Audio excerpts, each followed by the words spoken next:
Instructions. You will hear a number of different recordings, and you will have to answer questions on what you hear. There will be time for you to read the instructions and questions, and you will have a chance to check your work. All the recordings will be played once only. The test is in 4 sections. Write all of your answers in the listening question booklet.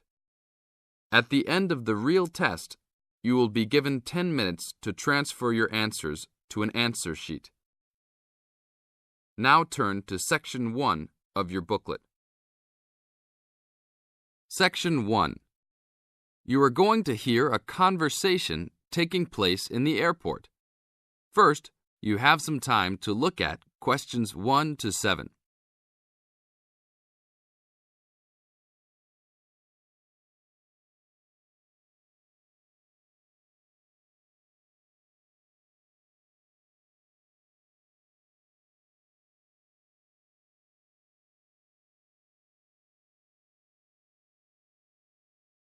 Now listen to the tape and answer the questions.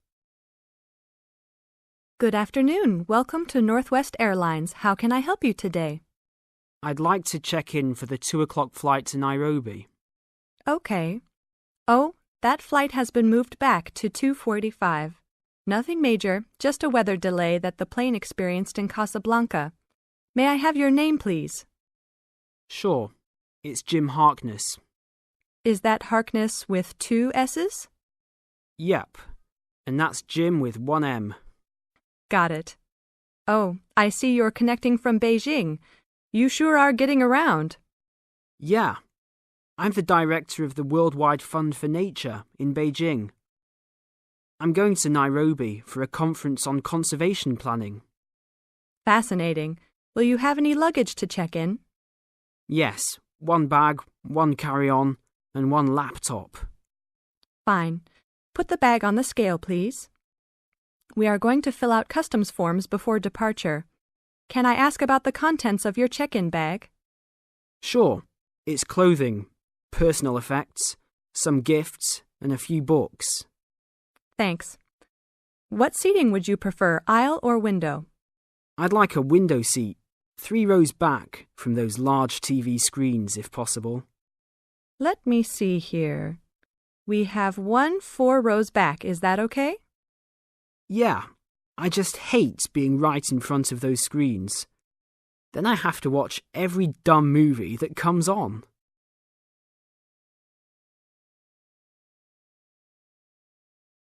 Now look at questions 8 to 10.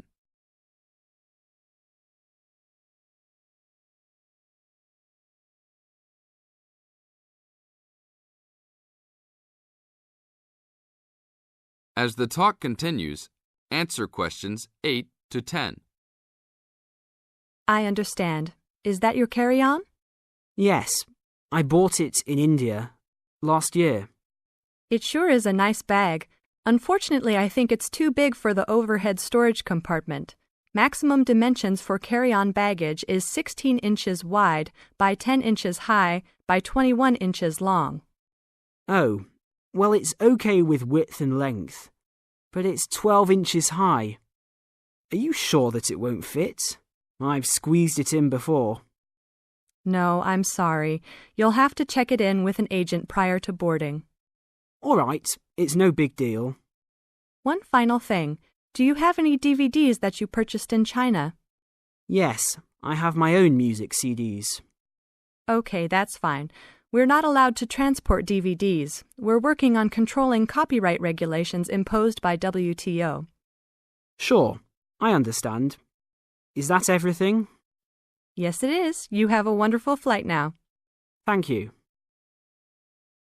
This is the end of Section 1. You now have half a minute to check your answers.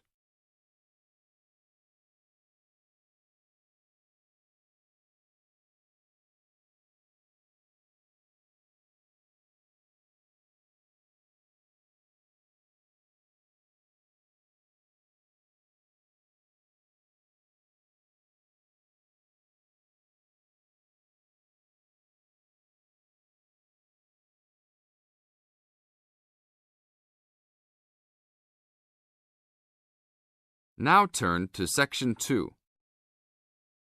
Section 2. You are going to hear a talk on cultural shock. First, you have some time to look at questions 11 to 16.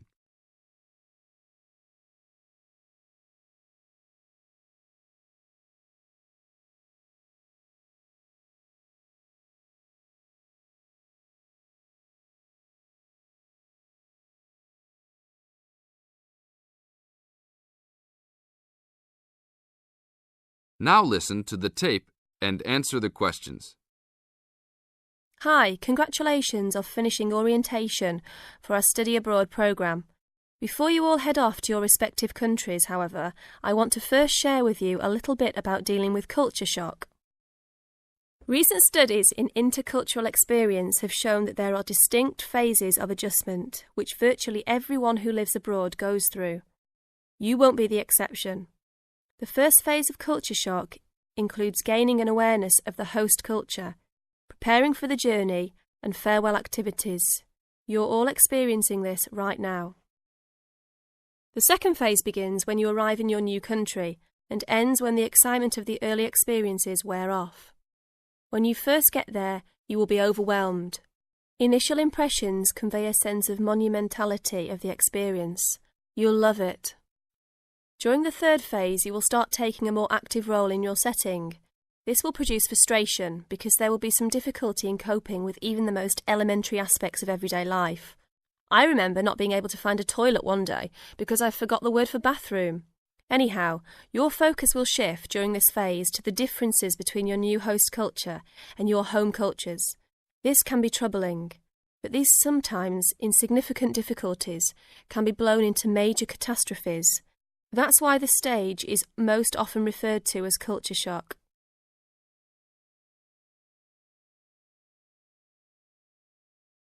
Now look at questions 17 to 20.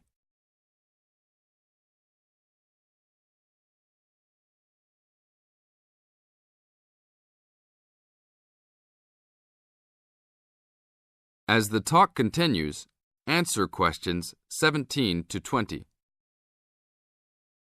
But relax, when this stage is over, you will slip into the gradual adjustment stage. You may not even be aware that this is happening. You will just begin to orient yourself and to interpret subtle cultural clues. The culture will become familiar to you, and you'll start to feel at home. The next phase will be your discovery that you have the ability to function in two cultures with full confidence, and you may even feel completely integrated into your new host culture. In this phase, you will also start to have a sense of shared fate concerning events abroad. The last stage is the re-entry phase when you return home. This can be for some the most painful phase of all. You will be excited about sharing your experiences, but you will realise that you have changed and won't be able to explain how or why. One set of values has already been instilled in you, another you will have acquired in your host country. Both may seem equally valid. It is important that you realise that all of these phases are a natural part of adapting to a new culture. Expect peaks and valleys during your stay, and feel free to discuss your feelings with the resident director. These culture shock phases tend to occur even with relatively short stays abroad. During your stay, if you feel a wave of bewilderment wash over you, remember this little talk and look back at your notes. One very typical reaction against culture shock is the tendency to hang out with other Americans. Remember, you are coming to a foreign country to get to know her people, language and culture better. If you avoid contacts with the foreign language, you cheat yourself and lengthen the process of adaptation. This is the end of Section 2. You now have half a minute to check your answers.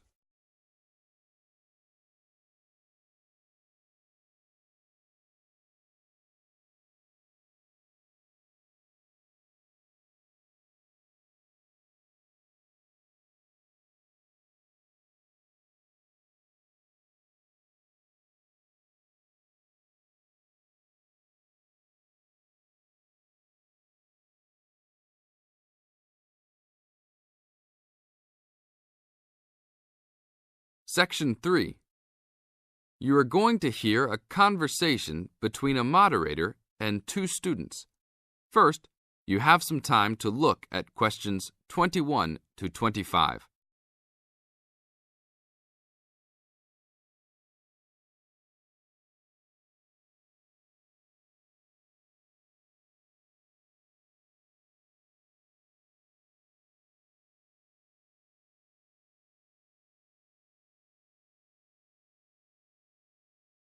Now listen to the tape and answer the questions. Today we will hear two views of the book Fast Food Nation, The Dark Side of the All-American Meal by Eric Schlosser. Many have deemed this a fascinating socio-cultural report that explains how the development of fast food restaurants has led to the standardization of American culture, widespread obesity, urban sprawl, and more. Well, I think that Schlosser's book promises a lot but delivers less than a highly hyped fast food meal. The book is not well written, and it lacks organization as it skips around in its telling of fast food horror stories. And then he spends a great deal of time on Walt Disney and bashing Disneyland. Why is that in a book about fast food? Bashing is the best word for this book. According to this book, Schlosser clearly believes that the fast food industry is responsible for every problem in America today. From the common cold, to inflation, to malls, to unruly kids, to warts. He blames it all on big business and especially the big food business. The book is written in a breathless, alarming motive that makes it sound like McDonald's and Disney are co-conspirators to take over the world and force every living child to eat greasy French fries. Give me a break. Schlosser is also very biased for the left, praising unions while ripping right-wing values and Republicans. Nixon seems to get special attention. Just having your picture made with him gets sinister prose and makes you a co-conspirator. Despite claims of research, there are numerous blatant assertions such as parents in the 80s spent more money on their children because they felt guilty about not spending time with them. How does he know that? Is all consumer spending on kids really driven by guilt? The book is a farce. Save your money to buy a Big Mac and read something else. Only read this ridiculous book if you are an anti-Republican, anti-big business, there are evil forces everywhere subverting the world fan. Thank you, William.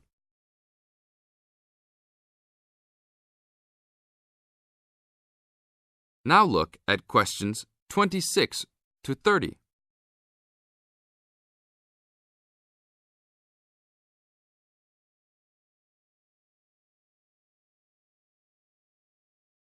As the talk continues, answer questions 26 to 30.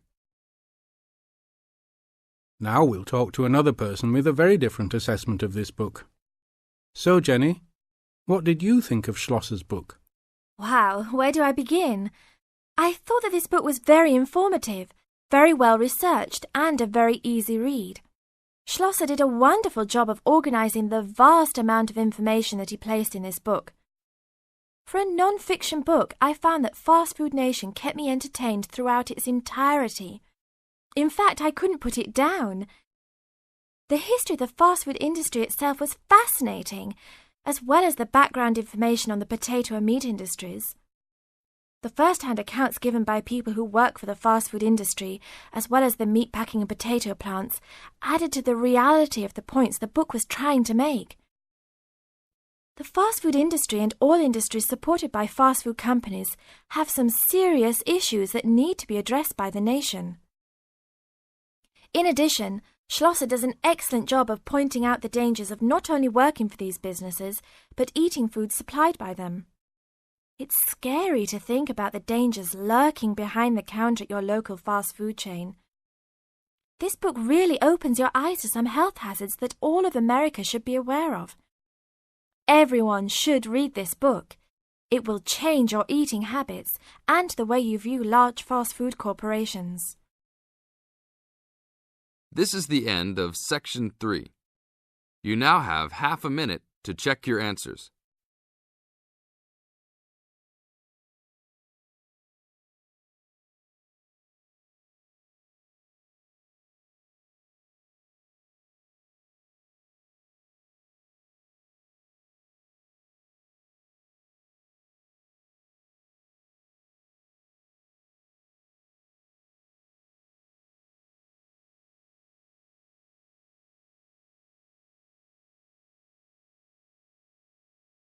Now turn to Section 4. Section 4. You are going to hear a talk on Anne Bonny, a female pirate. First, you have some time to look at questions 31 to 35.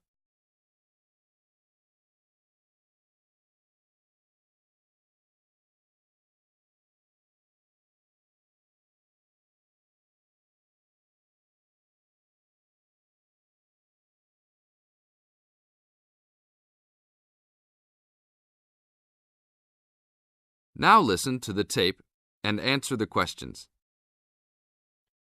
Anne Bonny was one of the two most famous female pirates. She sailed on the crew of Calico Jack Rackham. Anne was romantically involved with Calico Jack, but she could be counted as none the less as fearless as any other pirate. She was born in County Cork, daughter of an attorney and his maid.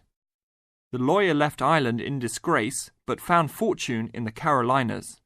There, he amassed a fortune and bought a large plantation. A ne'er-do-well pirate sailor named James Bonny married Anne in an attempt to steal the plantation, but Anne's father instead disowned her. Bonny then took Anne to the Bahamas, where he turned informer to Governor Woodes Rogers, turning in any sailor he didn't like as a pirate for a handsome reward. Anne quickly grew to dislike her spineless husband and quickly caught the eye of one Calico Jack Rackham, a pirate of some renown. Governor Rogers had recently passed an amnesty for pirates, which left Bonny out of work. The admiration between Anne and Calico was mutual.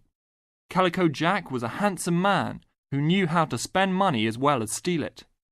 Anne was a well-endowed lass with a fiery spirit and a temper that matched that of any man.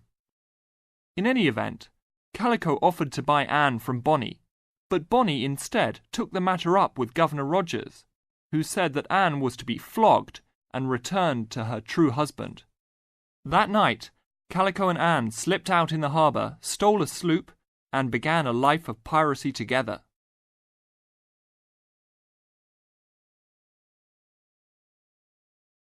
Now look at questions 36 to 40.